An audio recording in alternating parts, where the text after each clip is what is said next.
नमस्कार, मैं doctor Sunita Meena, arts college Alwar से। आज हम जिस पर डिस्कस करने जा रहे हैं वो अपने एमए फाइनल का पेपर है, राजनैतिक सिद्धांत, theory and practice of diplomacy. इसमें मैं आपको सिलेबस है अपना एमए फाइनल का जो सिलेबस है डिप्लोमेसी का, वो आपको व्हाट्सएप पे भेज दिया जाएगा।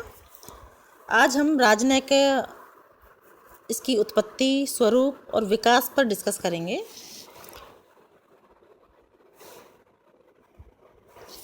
तो स्टूडेंट्स, आज का जो युग है वो अंतर्राष्ट्रीयता का युग है। प्रत्येक राज्य से यह अपेक्षा की जाती है कि वह ऐसे कार्य न करे जिससे विश्व शांति भंग होने की आशंका हो। इसके लिए यह आवश्यक है कि विश्व के देश परस्पर सहयोग और सद्भाव के साथ अपने अंतर्राष्ट्रीय संबंधों का निर्वाह इस ढंग से करें कि संघर्ष और युद्ध के अवसर उपस्थित ना हों। उनके आपसी विवादों का निपटारा शांतिपूर्ण ढंग से हो। अंतर्राष्ट्रीय समस्याओं का शांतिपूर्ण ढंग से सुलझाने के लिए जिस पद्धति का आश्रय लिया जाता है उसे ही हम राजनय अथवा कूटनीति अथवा डिप्लोमेसी की संज्ञा देते हैं। वर्तमान अंतर्राष्ट्रीय संबंधों का संपूर्ण ताना बाना जो है वो राजनयिक व्यवहार और संबंधों पर आश्रित है। परंपरावादी विचारधारा के अनुसार राजनयिक व्यवहार का प्रमुख उद्देश्य अन्य राज्यों के साथ मैत्रीपूर्ण संबंध स्थापित करके एक राज्य के राष्ट्रीय हितों की रक्षा एवं अभिवृद्धि करना है। इसके लिए प्रत्येक राज्य अपने डिप्लोमेट मतलब राजनयिक अन्य राज्यों को भेजता है। ये राजनयिज्ञ अपने कुशल, बुद्धिपूर्ण एवं सद्भावपूर्ण व्यवहार द्वारा स्वागतकर्ता राज्य की जनता और सरकार का दिल जीतने का प्रयास करते हैं। राजनय अंतर्राष्ट्रीय समुदाय के विभिन्न सदस्यों राष्ट्रों के बीच संबंध जोड़ने का एक सूत्र है। इसके द्वारा अनेक संभावित अवसरों पर युद्ध रोका जा सकता है तथा राज्यों के आपसी विवादों को शक्ति प्रयोग के स्थान पर समझौते एवं बातचीत द्वारा हल भी किया जा सकता है। मार्गेनथाउ ने राजनयिज्ञ को राष्ट्रीय शक्ति का मस्तिष्क माना है और राष्ट्रीय मनोबल या हौसले को उसकी आत्मा, अर्थात मार्गेनथाउ ने डिप्लोमेट को brain of nations, national power and national moral is its soul की संज्ञा दी है। राजनय के अर्थ और स्वरूप की अगर हम बात करें तो लेखकों एवं राजनयिज्ञों ने राजनय संबंधी विषय पर बहुत सारा लिखा है, बहुत प्रचुर साहित्य की रचना की है। प्रारंभ में तो इसे एक गोपनीय एवं रहस्यपूर्ण व्यवसाय माना जाता था तथा राजनयिज्ञ एक ऐसे लोग समझे जाते थे जो ऊपरी चमक दमक के पीछे खतरनाक षड्यंत्रों का आयोजन किया करते थे। आज वे इस नागरिक सेवा की विशेष शाखा के सदस्य मात्र हैं।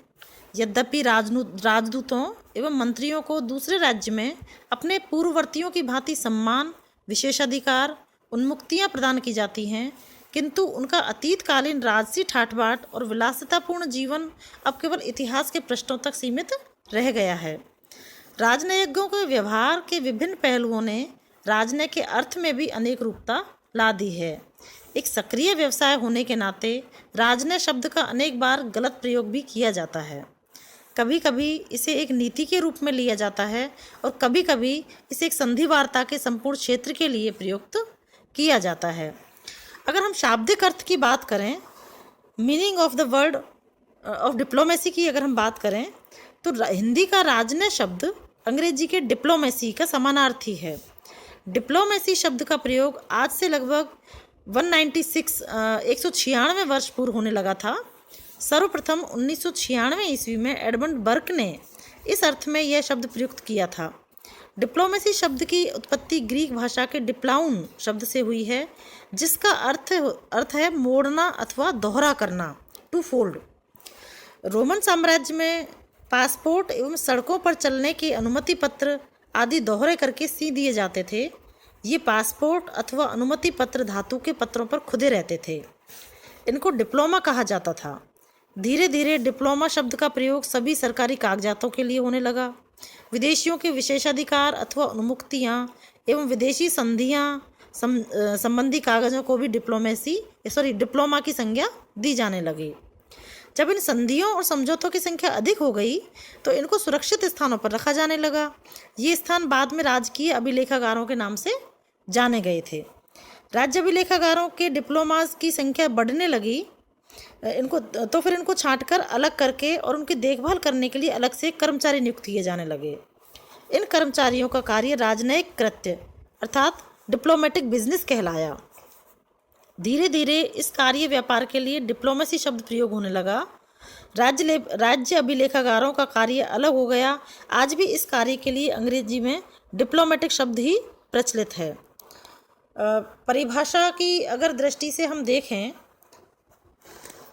तो राजनय शब्द का प्रयोग अनेक अर्थों में किया जाता है। प्रसिद्ध फ्रांसीसी विद्वान हेरल्ड निकोलस के अनुसार ये अर्थ एक दूसरे से पर्याय मिलते हैं। कभी कभी इसका प्रयोग विदेश नीति के समानार्थक के रूप में भी किया जाता है। कभी इस शब्द की द्वारा संधि वार्ता को भी इंगित किया जा सकता है। राजनय संधि वार्ता की प्रक्रिया एवं यंत्र को भी इंगित करता है। कभी कभी विदेश सेवा के एक शाखा को राजनय कह दिया जाता है।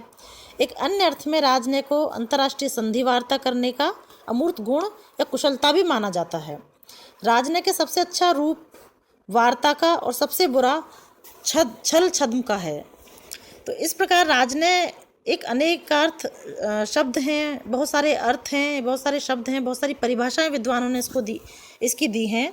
इसके अनेक अर्थों एवं प्रयोगों की भिन्नता एवं आपसी विरोध अनेक बार पाठक के मन में भ्रम भी पैदा कर देते हैं। संभवतः राजनीति शास्त्र की अन्य कोई शाखा इतना भ्रम उत्पन्न नहीं करती जितना कि राजनय की जो थ्योरी है वो करती है। आर्गेन्स की जो हैं उन्होंने इसके बारे में लिखा है कि कुशलता, चतुराई एवं छल कपट एक अच्छे राजनय के लक्षण हो सकते हैं, किंतु उन्हें राजनय को परिभाषित करने वाली विशेषता नहीं माना जा सकता। राजनय विदेश नीति के समकक्ष भी नहीं, यह विदेश नीति का एक ऐसा अंग है जो उसकी रचना और क्रियान्विति में सक्रिय योगदान करता है। आर्गेन्स्की ने राजनय की यह परिभाषा दी है कि राजनय दो अथवा दो से अधिक राष्ट्रों के सरकारी प्रतिनिधियों के बीच होने वाली संधि वार्ता की प्रक्रिया को इंगित करती है। इसी संदर्भ में मैक्लेलन तथा अन्य के कथन अनुसार या उनके अनुसार राजनय की मूलभूत परिभाषा के अनुसार यह राष्ट्रों के मध्य स्थित संपर्क का एक रूप है जो प्रत्येक अन्य राज्य की राजधानी में प्रत्येक राज्य के प्रतिनिधित्व पर आधारित है। बहुत सारे विद्वानों ने अलग अलग इसकी परिभाषा दी हैं। यहाँ हम ऑक्सफोर्ड ऑफ इंग्लिश डिक्शनरी के अनुसार इसकी परिभाषा देखते हैं। जो ऑक्सफोर्ड इंग्लिश डिक्शनरी के अनुसार राजनय संधि वार्ता द्वारा अंतर्राष्ट्रीय संबंधों की व्यवस्था है। यह वह पद्धति है जिसके द्वारा राजदूत एवं दूत इन संबंधों की व्यवस्था करते हैं। यह राजनयिक कार्य अथवा कौशल है। यह परिभाषा संक्षिप्त किंतु व्यापक है। निकलसन ने राजनय को विदेश नीति एवं अंतर्राष्ट्रीय कानूनों से पृथक रखा है। इसी संदर्भ में प्रोफेसर क्विंसी राइट जो हैं वो राजनय के दो रूपों में परिभाषित करते हैं इसको। एक है उसका लोकप्रिय अर्थ में, दूसरा उसका विशेष अर्थ में। लोकप्रिय अर्थ में राजनय का अर्थ है किसी संधि वार्ता या आदान प्रदान में चातुरी, धोखेबाजी एवं कौशल का प्रयोग। लेकिन अपने विशेष अर्थ में यह संधि वार्ता की वह कला है जो युद्ध की संभावनापूर्ण राजनीतिक व्यवस्था में न्यूनतम लागत से अधिकतम सामूहिक लक्ष्यों की उपलब्धि कर सके। इस परिभाषा की उल्लेखनीय बात यह है कि लोकप्रिय अर्थ में राजनय को ऐसी संधि वार्ता माना गया है जो दबाव पर नहीं वरन समझाने बुझाने पर आधारित है। इसके विशेष अर्थ में राजनयिकों को राष्ट्रीय हित के प्रति निष्ठावान माना गया है और राजनीति शास्त्र में राजनय का लोकप्रिय अर्थ लागू नहीं होता। राजनय की मानक परिभाषा सर अर्नेस्ट सेटो द्वारा भी की गई है। उनका मत है कि राजनय स्वतंत्र राज्यों की सरकारों के बीच अधिकारी संबंधों के संचालन में वृद्धि और चातुर्य का प्रयोग है।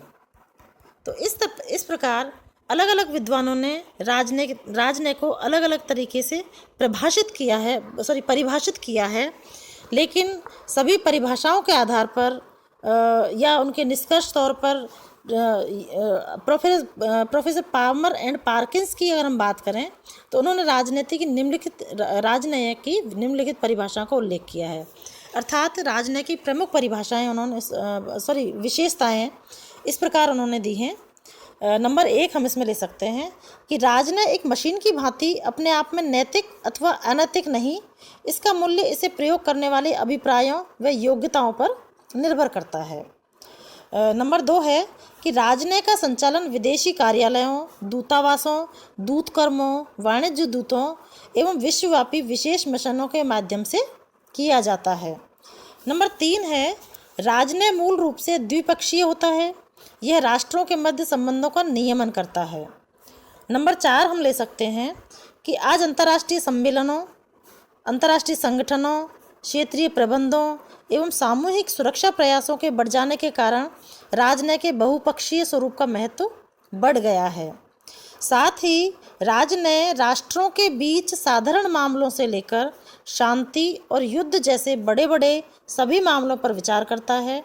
जब यह संबंध टूट जाता है तो युद्ध या कम से कम बड़े संकट का खतरा पैदा हो जाता है। तो स्टूडेंट्स, आज हमने समझने का प्रयास किया है कि आखिर में राजनय है क्या, उसकी उत्पत्ति कैसे हुई, उसका स्वरूप क्या है, विकास कैसे है, और राजनय की हम कुछ विशेषताएं जो ले सकते हैं उनको आज हमने यहाँ समझने का प्रयास किया है। नेक्स्ट टॉपिक हम अगले वीडियो में समझने का प्रयास करेंगे। नेक्स्ट टॉपिक हम अगले वीडियो में डिस्कस करेंगे। धन्यवाद।